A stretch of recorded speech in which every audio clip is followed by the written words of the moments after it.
Did you have any better thoughts on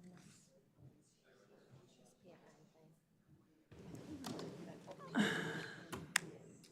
Oh, well, I want to do that. That's a different conversation. Yes. Morning. Welcome to the Retirement Board meeting, September 21st, 2022. Call the meeting to order.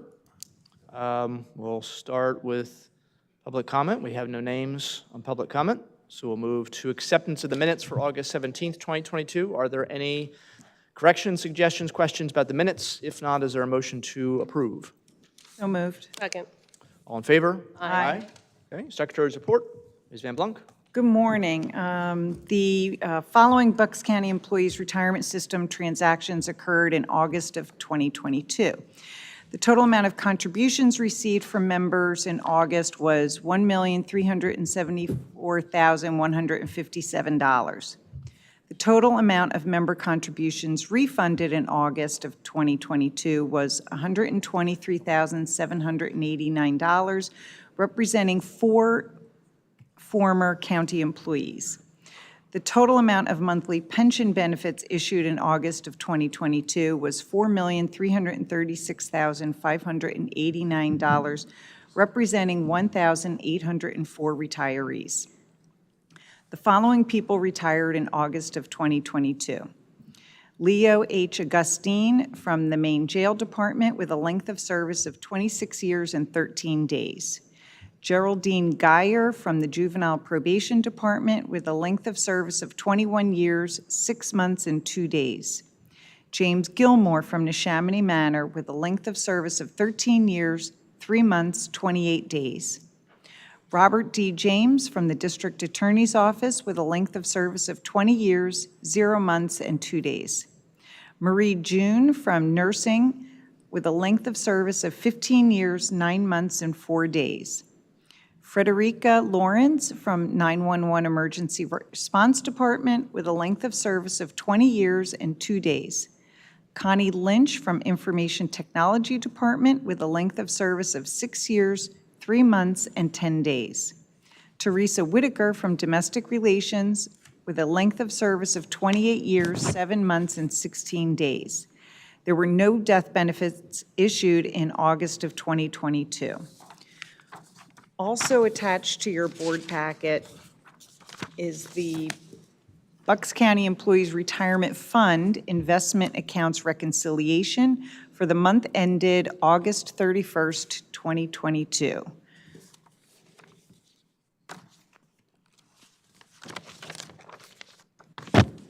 There you'll see the market value as of August 31st, 2022 was $889,764,998.44, representing a decrease in market performance for the year of 12.99% and a decreased market performance for the month of 2.02%. Okay, thank you. Any questions for the controller? If not, is there a motion to accept the report as presented?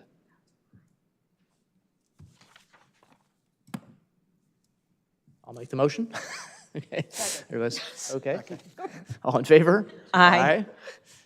Okay. Next is request to purchase FMLA absent time for Julianne C. Barreto. Yes, Ms. Barreto is requesting to purchase her FMLA absent time from October 24th, 2019 through December 20th, 2019 at a total cost of $1,318.75. If approved, she plans to complete her purchase through additional retirement contributions of $50 each pay until the total cost of $1,318.75 is recovered. I'll make a motion to approve. Second. All in favor? Aye. Opposed? Okay, thank you. All right, review allocation to Blackstone. Something board members have in front of them, a memorandum from John Spagnola of PFM. This is a recommendation for a commitment of, I believe it's up to $10 million. Is that right? to Blackstone Infrastructure Partners Fund. Some information was shared to board members last month, and you have this memo as well. Comments or questions regarding the recommended allocation to Blackstone from PFM? I have some comments. I really gave this one a lot of thought. It's a small amount. It's 1% of the fund with $10 million. It's a potential lock-in for 3 years. The rate of return is fair. The fee structure is fair. I like the idea of investing globally with 70% being in North America and the rest primarily being in Europe. I think that Europe is advanced on the front of infrastructure. So after a lot of consideration, I think this is a good move for us to make, given the overall size of our fund as it is. 1% is relatively small, but $10 million, when you hear that, is something that needs to be, thought of. And I feel like I can speak for myself. I did some additional homework on this and feel comfortable with the investment. I just have a hope that with this, I'm going to vote yes, but I hope that they increase the amount in North America to like 80%, not just 70. And when they say Europe, mostly Europe or primarily Europe, I would like them to make it all Europe. I'm concerned a little bit about that, but there's nobody here, right? So, I mean, nobody as in Blackstone isn't here, I mean, so I could share that. So hopefully they'll hear my comment. Any other questions, comments?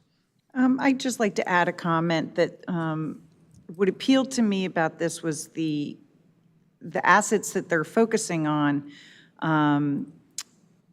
PFM is, representing that to our retirement fund, what it represents is sustainable cash flows, and in particular, which provides inflation protection. So that's obviously a positive in this market. What was of concern to me was the kind of higher fees here. Although it is recommended, PFM believes that the firm's reputation and the return on investment warrant the high fees. So I think those kind of cancel each other out. When I looked at the fee structure, it was on the lower side, like at the minimum threshold, because I was concerned about that as well. I believe they were saying 6%, and that is typically on real estate 6 to 9%. So I looked at the same thing and thought, I feel like they were as conservative as they could be when they presented this to us. Okay. Yeah, I mean, it's obviously, again, I think Ms. Bellerin, you said it well, and you talk about $10 million, and you think, that is obviously a lot of money. But when you look at a fund that's almost $900 million, it puts it in perspective.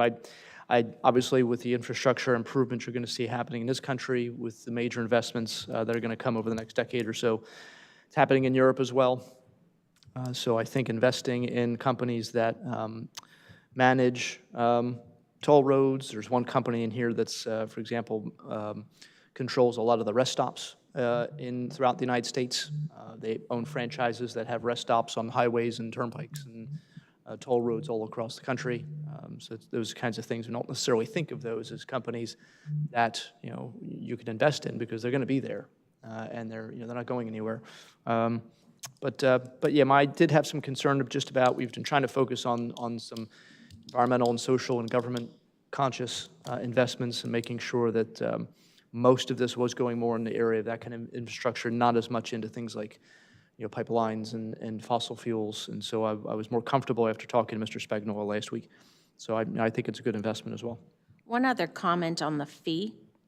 There is a management fee of 1%, and we mentioned it in passing in our previous meetings about the potential of putting this relationship out for RFP, and I am going to show strong support for that. I think that's a wise move for us to consider that strongly, to put the relationship out for RFP and make sure that our fee structure is in line with what we should be paying, because this relationship's been in place for a very long time. Yeah, I think that's something we can look at heading into the new year. I think it does make sense, especially with finances, to periodically change, or at least look at who you're using. Been happy with PFM. You don't have any complaints really, but it never hurts to look. So, any more comments or questions?